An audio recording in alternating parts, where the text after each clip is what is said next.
Olá, humanos, humanas, seres humanos, seres orgânicos. Pai Livros voltando com o nosso humano, demasiado humano, capítulo 1, aforismo 21. Novo cenário aqui, tá? Isso aqui é um quadro de verdade, tá? É um quadro real. Ó, você pode ver que minha mão aqui, ó, tá tudo no mesmo espaço. É um quadro real da Escola de Atenas de Rafael, tá? É uma obra que eu gosto muito. E no centro, né, famoso, lá tem lá o Platão e Aristóteles, né? Tá bom. Bem, vamos lá. Vou fazer a leitura do aforismo 21, que tem como título Presumível Vitória do Ceticismo. Esse aforismo eu costumo dizer assim, do que eu já li, já estudei, pesquisei e tal, é, é um aforismo bem característico de Nietzsche, da sua sagacidade, de conseguir antecipar a história, entendeu? Sua visão é muito antecipadora, ok? Que faz parte, né, do processo de pensamento de pessoas que realmente pensam independentemente, né? Que são raríssimas, raríssimas, raríssimas. Vamos lá. Presumível vitória do ceticismo. Admitamos um momento, o ponto de partida cético, supondo que não existisse um outro mundo, um mundo metafísico, e que não tivéssemos uso para todas as explicações metafísicas do único mundo que conhecemos. Com que olhos veríamos homens e coisas? Isso podemos cogitar. É útil fazê-lo, ainda que se rejeite a questão de Kant e Schopenhauer terem cientificamente provado alguma coisa metafísica. Pois, segundo a probabilidade histórica, é bem possível que um dia os homens se tornem geralmente céticos nesse ponto. Aqui, ó, que é importante, ó. Pois, segundo a probabilidade histórica, é bem possível que um dia os homens se tornem geralmente céticos nesse ponto. A questão será então: que forma terá a sociedade humana sob a influência de um tal modo de pensar? A prova científica de qualquer mundo metafísico já é tão difícil, talvez, que a humanidade não mais se livrará de alguma desconfiança em relação a ela. Ceticismo, desconfiança.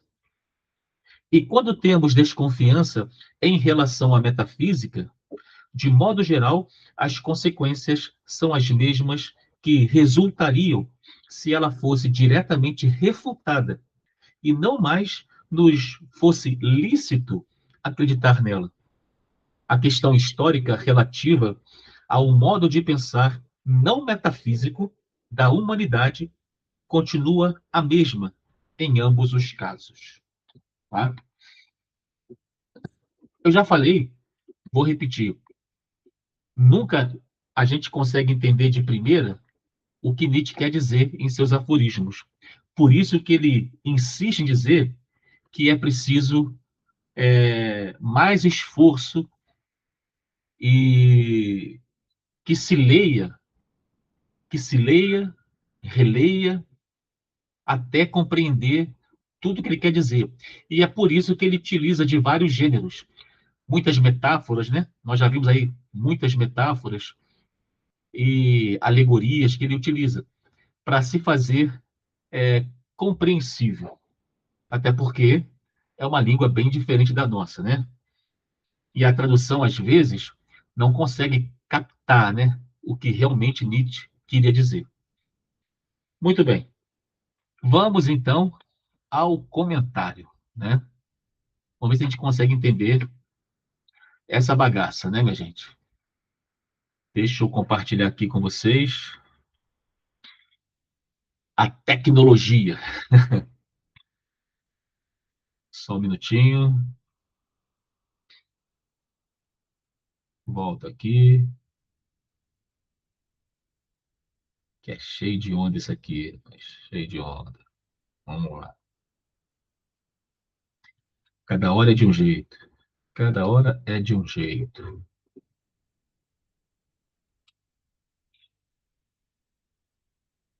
Vamos lá.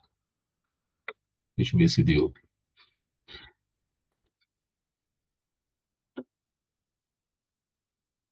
Ok. Pensei que estava errado, mas está certinho. Então é isso aí, meu povo. Vamos aos comentários. Uma palavrinha aqui, ó. O aforismo 21 funciona como um grande experimento mental. Na verdade, o que Nietzsche vai propor aqui é um exercício da imaginação, mas não de uma imaginação do nada, baseada ali numa probabilidade histórica, como ele falou, tá bom? Então vamos logo para o primeiro quadro. Vamos lá. Ver se essa cor tá boa. Tá boa. Boa. Tá boa não, boa não. Vamos lá. Quadro 1. Então, o experimento mental, né? O experimento mental, como já falei, né? Nietzsche entende a sua filosofia como uma filosofia experimental. Ele experimenta tudo, nada é definitivo, né? Para ele, tudo está em evolução, tudo é um vir a ser, principalmente o nosso conhecimento, né? Então, o experimento mental do ceticismo prático. Então, aqui, a questão aqui é a questão cética, né? Vamos lá. Ele diz, ó, admitamos o momento, o ponto de partida cético, supondo que não existisse um outro mundo, tá? Vamos supor que não existisse um outro mundo, um mundo metafísico. Aqui não é que Nietzsche acredita que existe um mundo metafísico, seria uma contradição, mas existe a sua construção. Então, digamos que não existe essa construção filosófica, né? E que não tivéssemos uso para todas as explicações metafísicas do único mundo que conhecemos. Ou seja, o mundo que conhecemos é o mundo que nós vivemos, é o mundo físico. E digamos que não existe nenhuma explicação metafísica sobre ele. Com que olhos, aí vem a questão, né? Com que olhos veríamos homens e coisas? Essa é a grande questão. Por quê? É, cada mudança, cada mudança de compreensão, a partir do momento que a gente vai avançando em conhecimento, há consequências, né? Se ontem você pensava X e hoje você pensa X mais um, há consequências de X, como há consequências de X mais um. Então, aqui Nietzsche nos convida a imaginar se não existisse nenhuma narrativa metafísica e, e ainda mais, não existisse essas narrativas metafísicas sobre o único mundo que existe, que é o nosso. Então, é tipo assim, quais seriam as consequências disso? Como é que nós veríamos homens e coisas? Porque essa compreensão seria diferente. É o que ele tá nos convidando a pensar sobre isso. E isso para chegar aqui, ó, na posição cética, tá?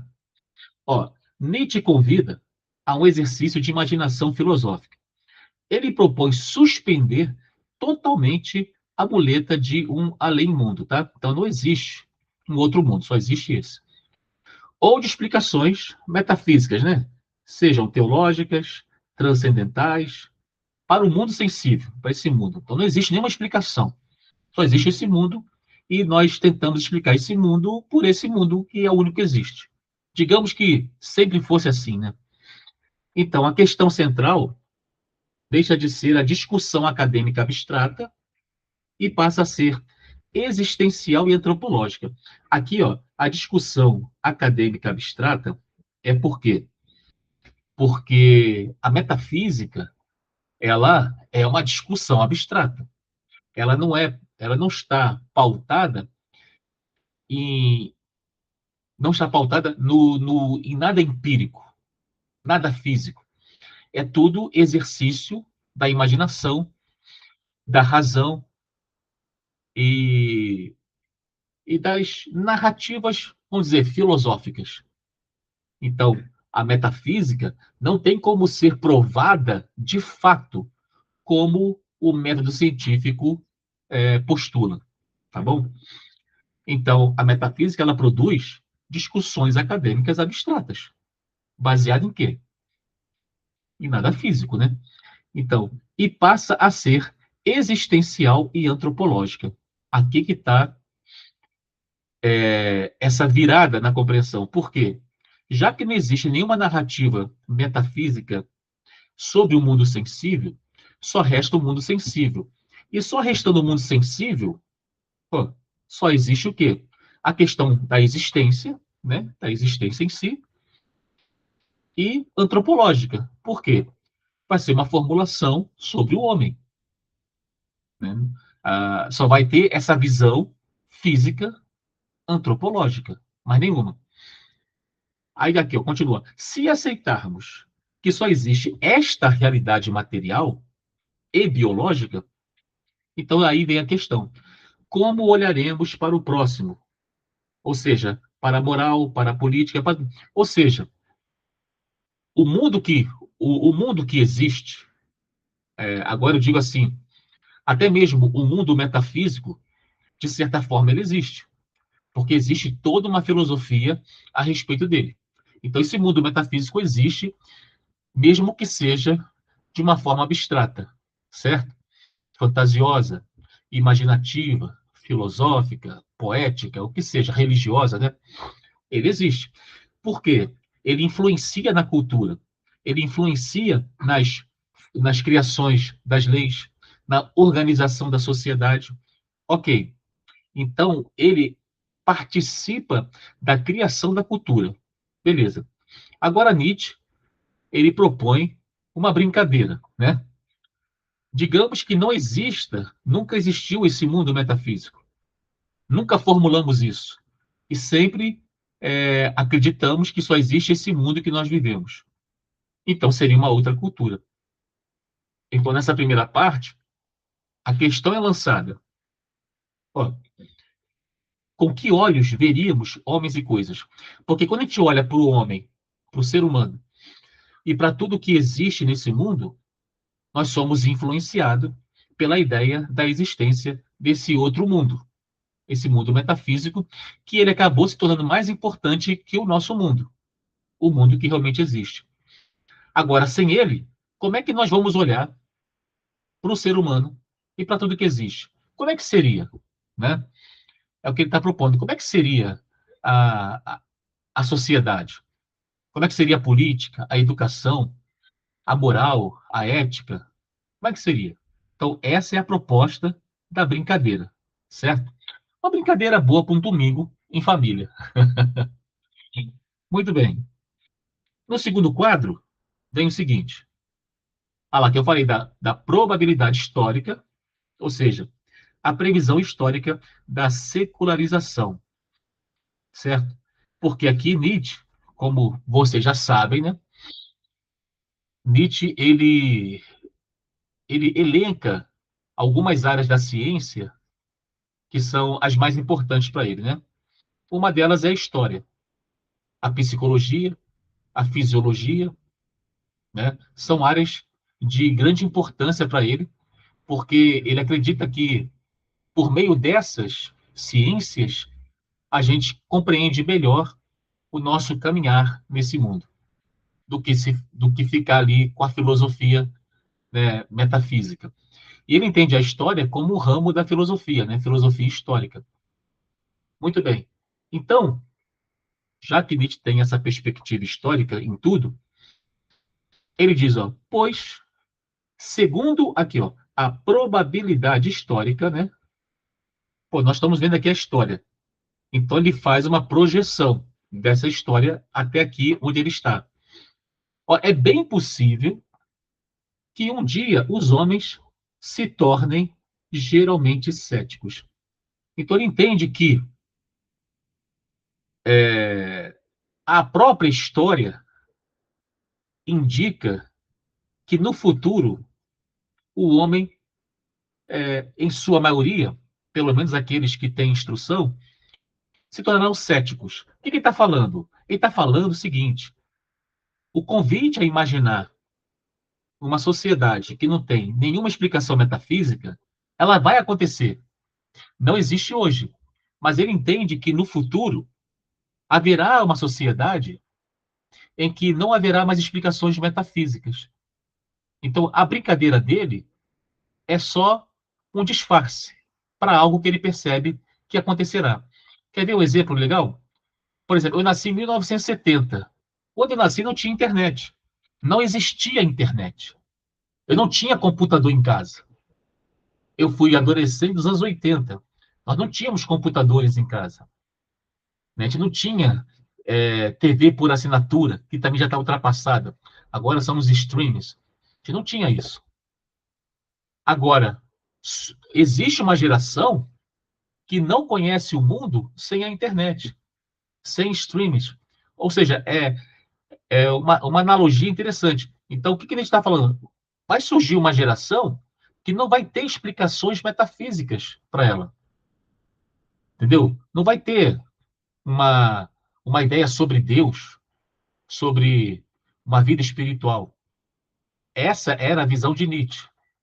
Ele projetava isso como uma probabilidade histórica. Não é que seria, ó, isso vai acontecer de fato, mas é possível que isso aconteça, por quê? Ele acredita na evolução do conhecimento. Se aqui no século XIX, né, o século de Nietzsche, século XIX, ele já entende que acreditar em explicações metafísicas é uma coisa pueril, ultrapassada, então imagina, pô, imagina isso no século XXI, no século XXII, XXIII, como é que vai ser? Então, o jogo é um jogo para antecipar o que acontecerá no futuro. Aí pergunta, aí vem a questão: como é que as pessoas irão ver as outras pessoas e o mundo de uma forma geral? Já que não existe mais a promessa redentora de um além mundo, entendeu? Ou seja, haverá consequências. Então ele tenta fazer um exercício para imaginar como seria essa sociedade e faz essa proposta aos seus leitores. Muito bem. Então, que forma terá a sociedade humana? Ele pergunta. Sob a influência de um tal modo de pensar. Então, Nietzsche antecipa o quê? O processo de secularização e, principalmente, de desencantamento do mundo. Ou, mais preciso, do Ocidente científico. Então, a ciência ela vai acabar com o encantamento que tem no entorno do mundo. Entendeu? O, o mistério que envolve a nossa origem, o nosso destino, que é mistério só para nós e que é interessante somente para nós e não para o universo, né? Muito bem. Ele compreende que o avanço contínuo, eu estou falando, da ciência, né, do método científico, tornará inviável sustentar dogmas teológicos e sistemas metafísicos ingênuos para as maiorias letradas, né? Para o homem de instrução. Então, a grande questão do futuro não será mais provar a falsidade dos deuses. Não, não se conversa mais sobre se Deus existe ou não. Isso está ultrapassado, está superado. Não interessa mais nessa projeção nietzschiana. Mas descobrir como organizar uma sociedade humana coesa, ética e produtiva, sem a promessa de recompensas celestes ou medos sobrenaturais. Ou seja, a sociedade é reconhecidamente organizada. E essa organização tem a participação da religião, das explicações metafísicas. O Voltaire, eu lembro do Voltaire quando ele falava assim: se Deus não existisse, nós teríamos que inventá-lo. Ele percebia a importância da crença numa divindade que ela está em todos os lugares, ela, ela escuta e vê tudo, que seria uma forma de de barrar os ímpetos da natureza humana. Mas Nietzsche vê que no futuro essa coisa será superada justamente pelo avanço da ciência, pelas descobertas. Vai ficar insustentável, para Nietzsche ficaria insustentável manter essas explicações para gerações futuras que têm outro tipo de experiência científica no mundo. Como é que você vai conseguir convencer os jovens do século 24 se você acredita em Deus? Uma coisa assim, o que é Deus? O que é essa realidade? Nós já estamos falando aqui de colonizar Marte, né? Nós estamos ainda engatinhando nisso, mas já está muito avançado. Já conseguimos chegar em Marte, né? Por meio de máquinas, de robôs. Isso é desde os anos 60. E cada vez mais aprimorando. É o que Nietzsche fala. Ou seja, o conhecimento ele vai evoluindo. Então, quando alguma coisa interessa ao ser humano, ele vai a fundo, né? Então, nós poderíamos ter conhecimento maior do que nós temos, mas nós somos movidos por aquilo que nos interessa. Lembra que Nietzsche fala? Ele fala assim: só nos interessa aquilo que nos causa dor e prazer. Então, só aquilo que nos interessa que a gente se volta para tentar compreender e dominar. Então, nós já estamos falando em Marte. Nós já temos uma configuração do universo totalmente diferente de como pensava Platão, de como pensavam os pré-socráticos, de como pensavam o homem arcaico, os homens arcaicos, né? Então, a própria criação da divindade, dos deuses, ela foi criada numa cosmologia arcaica que está ultrapassada, muito ultrapassada, superada. Então, quando você supera a cosmologia do passado remoto, há consequências, há mudanças na compreensão dessas ideias religiosas. O que ainda, agora a minha opinião, o que ainda mantém a crença em narrativas religiosas, metafísicas, é porque nós morremos. E a ciência não tem uma resposta satisfatória para nós, que nos satisfaça, que nos dê conforto. Ah, beleza, morreu, acabou. Então isso não conforta ninguém. Ainda mais quando a pessoa faz parte do seu convívio. É um parente seu, é um filho, é um pai, a mãe. Então você precisa de uma resposta melhor para você, para sossegar o seu coraçãozinho, entendeu? Então por isso que ainda a religião permanece aí, mas vamos para o quadro 3 e o último aqui, que tem mais um elemento interessante. Muito bem. Aqui, ó. O impacto prático, aqui, ó. Aqui que está o interessante, mais interessante ainda. Ó, o impacto prático da desconfiança generalizada. É isso aqui que Nietzsche observa. Que ele vai falar, por isso que ele chama, ele dá o título de presumível vitória do ceticismo, né? Então a tendência é o ceticismo vencer. Por quê?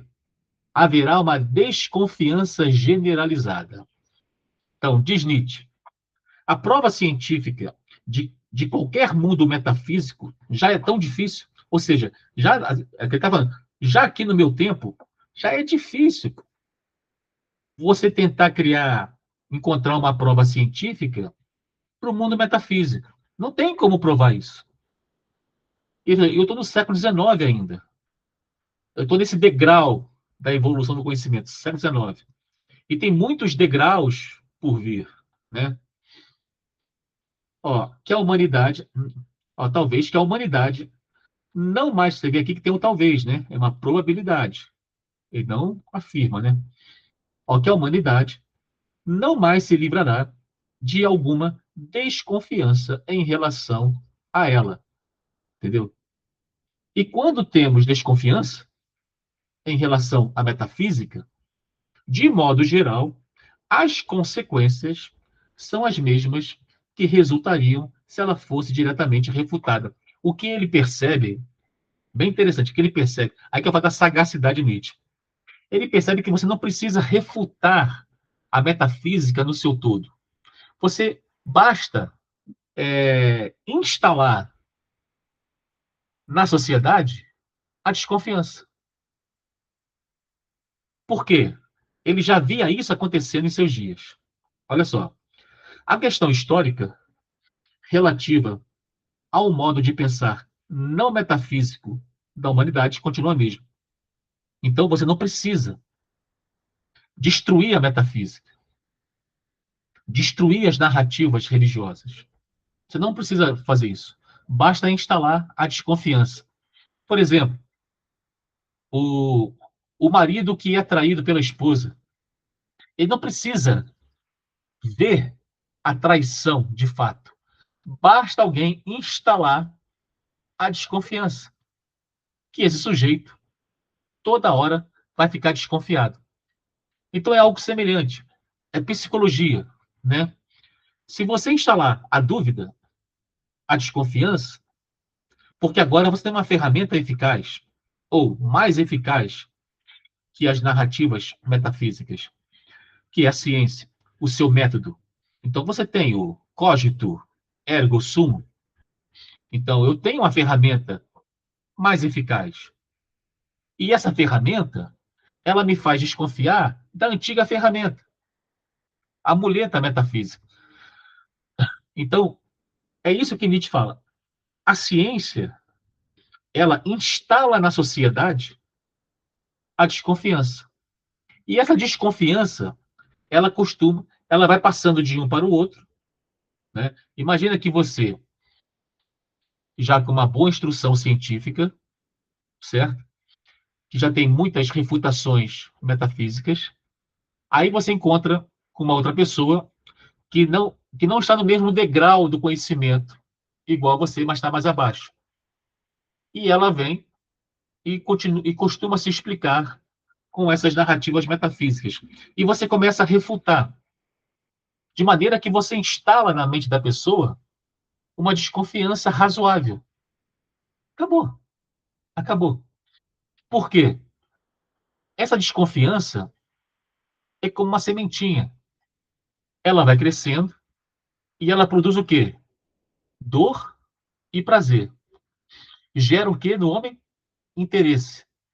E a pessoa começa a buscar um tipo de confirmação para essa desconfiança, ou até mesmo na tentativa de refutá-la, para a pessoa manter a sua crença.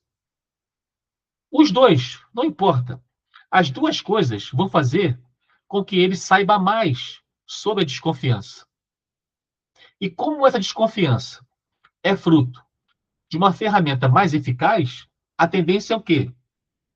É ele cada vez mais se inclinar para o lado da desconfiança. É esse raciocínio que eu faço dessa ideia de Nietzsche.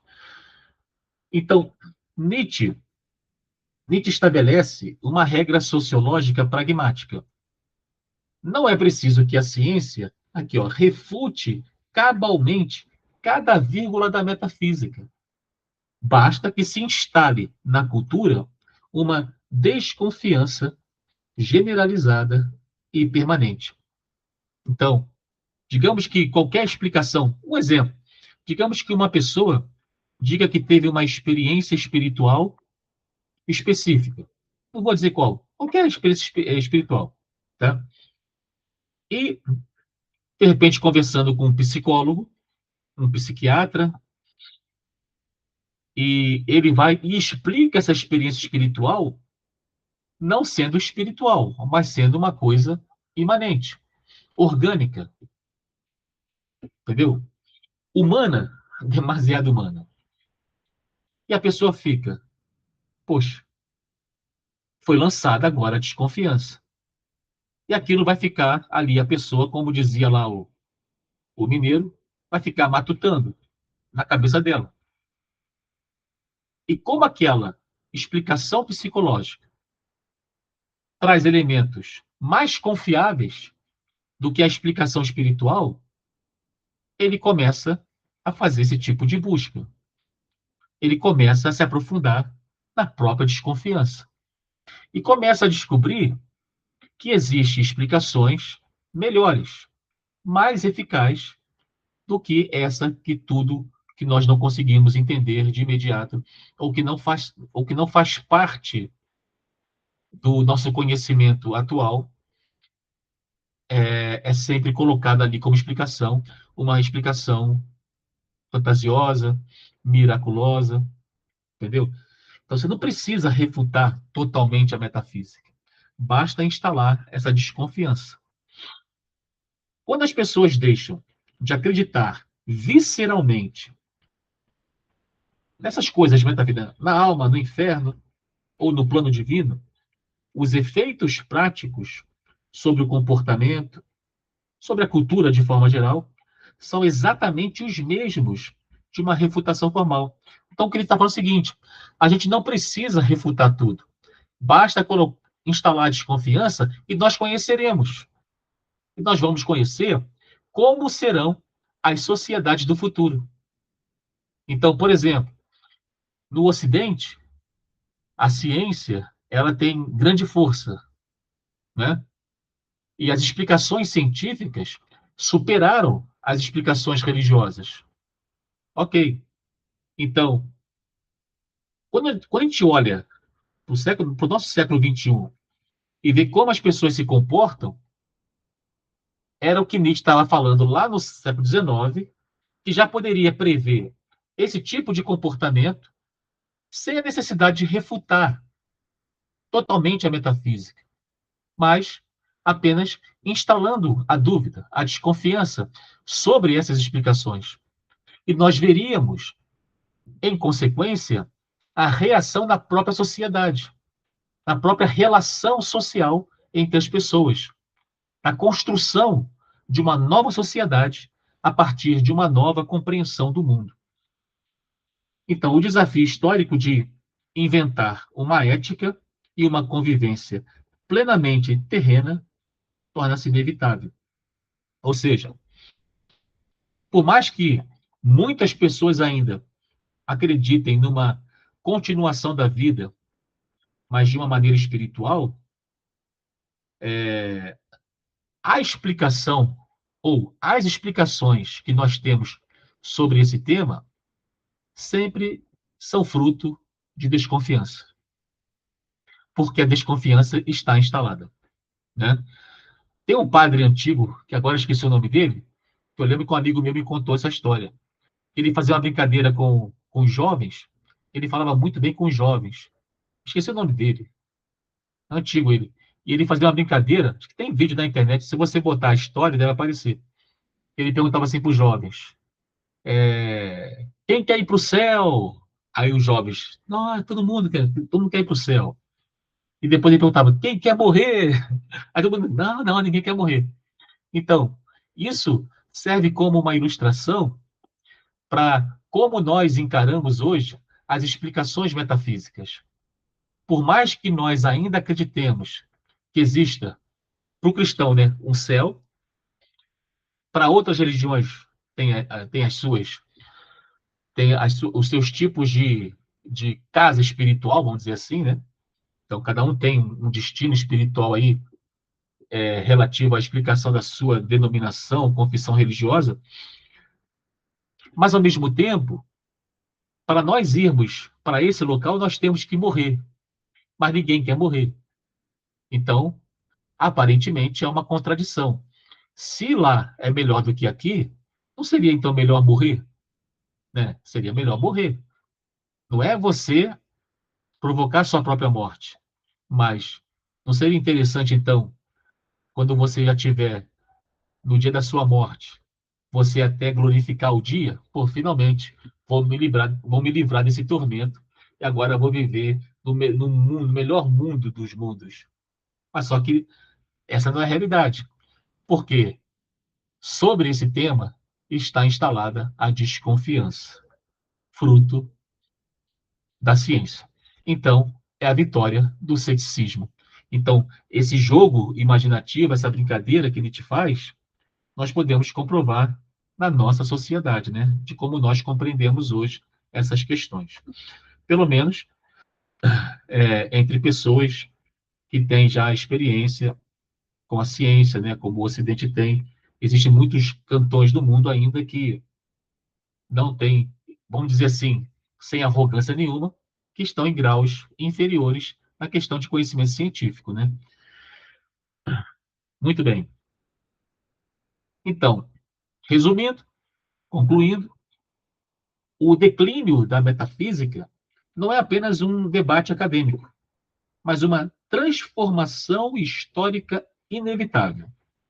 Uma vez instalada a desconfiança generalizada sobre a existência de um outro mundo, a humanidade é forçada a encarar a realidade com sobriedade e a responder à grande questão prática: como organizar e viver em sociedade sem o suporte de ilusões transcendentais. Por exemplo, eu, antes de estudar filosofia, eu estudei teologia e num seminário batista. Eu fui batista por muito tempo. O meu primeiro contato com a filosofia já me colocou uma porção de desconfiança, entendeu? Porque as explicações de alguns filósofos, como Feuerbach, como o próprio Nietzsche, abalou as minhas crenças, porque elas eram muito frágeis. Elas estavam baseadas em fantasias, em ilusões. Então, o meu primeiro contato com uma explicação mais aprimorada, mais compatível com a realidade, mais razoável, já colocou aquela pulguinha da dúvida. Eita, estou sendo enganado, hein? E aquilo só foi aumentando, aumentando, até chegar numa ruptura total com essas explicações religiosas, inclusive com a confissão batista. Entendeu? Então é mais ou menos nessa perspectiva que Nietzsche faz essa brincadeira. Ok? E por fim tem a questão que eu vou compartilhar lá nos comentários. Tá bom, humanos e humanas? Então a gente fica por aqui, nesse belíssimo aforismo, e voltamos no 22. Em té.